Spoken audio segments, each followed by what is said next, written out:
Welcome to the English class. Haris Rawal. So today in this episode we are going to discuss about the modal auxiliaries. In the first and the second episode we discussed about what is auxiliary, meaning, objective and functions of the auxiliary. First type primary auxiliary and another is the modal auxiliary. So here in the modal auxiliary, in the third episode, we are going to discuss about cell. So in the last previous episode also few functions of the cell we discussed, but यहाँ इसके आगे और जो थोड़े functions हमें याद रखने बहुत जरूरी रहते हैं उनके बारे में चर्चा करने जा रहे हैं। तो और कोई बात, या तो हमें हुक्म, कमांड और आज्ञा, या तो कोई प्रॉमिस करना है, या तो हमारा डिटर्मिनेशन है, वो सब कुछ भी यदि हमें जताना है वो लिसनर के ऊपर डिपेंड करता है कि किस तरह से उनको हम कहते हैं और इंटरप्रिटेशन इनका किस तरह से होता है। तो उसी तरह से यहाँ पर इनका प्रयोजन होता है मॉडल ऑक्सिलरी के रूप में। तो थोड़े से एग्जाम्पल के साथ इनको समझने का प्रयास करते हैं। कमांड, वैसे आज्ञा के रूप में जिस तरह से कहा जाता है, दाउ साल्ट नॉट स्टिल, बाइबल में ऐसा कहा गया है, यू शैल नॉट स्टिल, आपको चोरी नहीं करनी है। तो बाइबल के अंदर है, माने रिक्वेस्ट नहीं है, ये सजेशन भी नहीं है, मगर आपको ईश्वर ने सीधा ही संदेश दिया है, कमांड दिया है कि आपको चोरी करनी उचित नहीं है। Another, thou shalt not covet another's property, you shall not covet another's property. Modern English में, ओल्ड इंग्लिश में दाउ लिखते हैं, यहाँ मॉडर्न इंग्लिश के अंदर यू यहाँ पर लिखा गया है। तो अनदर कमांडमेंट्स में से एक यहाँ पर हुक्म कि आपको किसी दूसरे की प्रॉपर्टी को अर्जित नहीं कर लेनी चाहिए, माने ग्रैब नहीं करना चाहिए। तो ये यहाँ पर दूसरा जो हुक्म के रूप में दिया गया है, इनका एग्जाम्पल है। तो हमें ये भी ध्यान में रखना है कि वो फ्यूचर के सिर्फ प्लानिंग को ही नहीं दर्शाता, मगर ऐसे कमांड्स को भी फ्यूचर के रूप में दर्शाने के लिए वहां पर शेल का प्रयोजन होता है। अनदर प्रॉमिस, हम किसी को वचन देते हैं तो इनको किस तरह से एक्सप्रेस करते हैं, promise.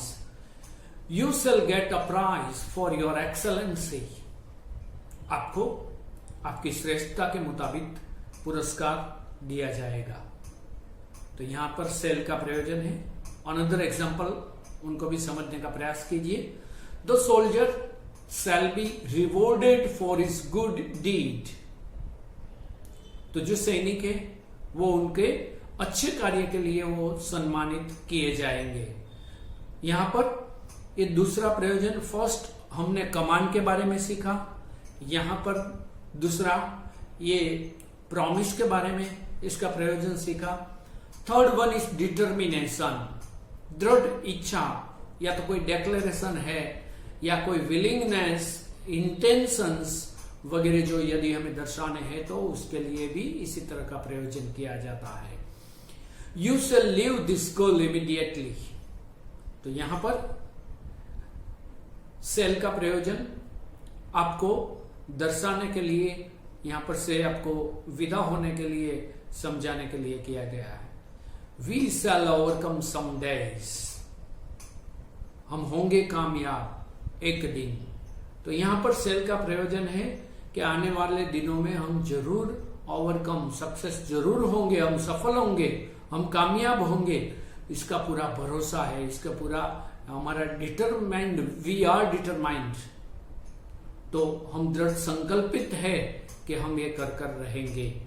Another example, the contractor shall have to finish, contractor को यह कार्य पूर्ण करना पड़ेगा। तो इनको एक जो क्लियर उनको इंटेंशन बता दिया गया है कि आपको ये पूर्ण करना ही है, आपका कार्य है, आपकी जिम्मेवारी। और आगे जाकर फोर्थ रूल हम समझने का प्रयास करते हैं, थ्रेट, माने किसी भी प्रकार की धमकी दी जाती है तो उनको भी यहाँ पर सेल के साथ ही रजू की जाती है। The offender shall be punished,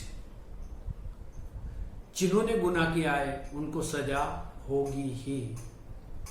जैसे उत्तर प्रदेश के मुख्यमंत्री बोलते हैं योगी आदित्यनाथ कि जो भी गुनहगार है उनको सजा होगी, तो वो सिर्फ फ्यूचर का वो अपनी विश सिर्फ जारी नहीं करते, मगर इनके अंदर एक प्रकार से क्लियर तौर से वो थ्रेटनिंग दे रहे हैं कि आपको राष्ट्र के लिए जीना है, आपको सुधर जाना है, किसी को परेशान नहीं करना है।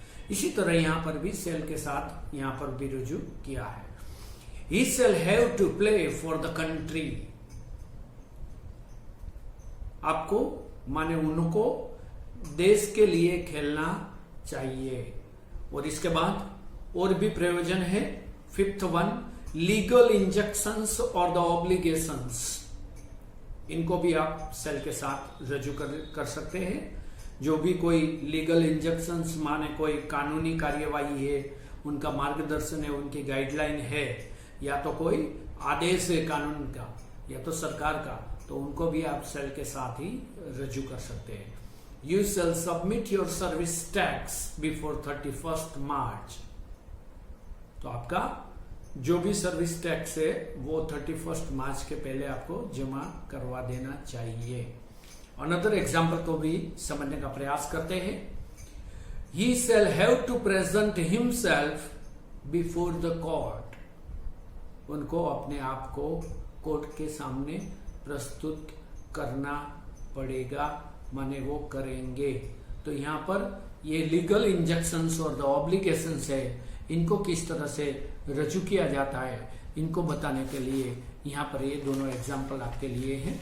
और आगे जाकर नया 6th वन, प्रोहिबिशंस, माने कोई भी प्रतिबंध है उनको दर्शाना है, तो उनके लिए भी आपको ये ध्यान में रखना है। You shall not pluck any flower, आप कोई भी फूल यहां से छूट नहीं सकते। You shall make no noise, आप यहां पर आवाज नहीं कर सकते। तो यहां पर ये जो सेल के साथ बताया है वो आपको प्रोहिबिशन माने आपको ये नहीं करना है, ऐसा बताया गया है। तो इसी तरह सेल जो मॉडल ऑक्सिलरीज के रूप में यहाँ पर प्रयोजन होता है, ये सभी जितने एंगल्स हमें जो कॉम्पिटिटिव एग्जाम में या तो हमें ग्रामेटिकल कॉम्पिटेंसी को स्ट्रॉन्ग करने के लिए जो जो डायमेंशंस चाहिए, वो सेल के बारे में हमने सभी एस्पेक्ट्स को यहाँ पर अच्छी तरह से समझने का प्रयास किया। किस तरह से स्टेटमेंट बनता है, इंट्रोगेटिव बनता है, और किस तरह से उनका नेगेटिव सेंटेंस बनता है, और आप टेंस को दर्शाने के लिए माने फ्यूचर एक्टिविटी को सिर्फ दर्शाना है तो भी सेल किस तरह से प्रयोजन में लिया जाता है, ये सभी बातें यहाँ पर रखी गई है ताकि ये पूरा टॉपिक आप अच्छी तरह से समझे। नेक्स्ट एपिसोड के अंदर हम नेक्स्ट मॉडल ऑक्सिलरी विल के बारे में चर्चाएं करेंगे। Okay, have a nice academic year.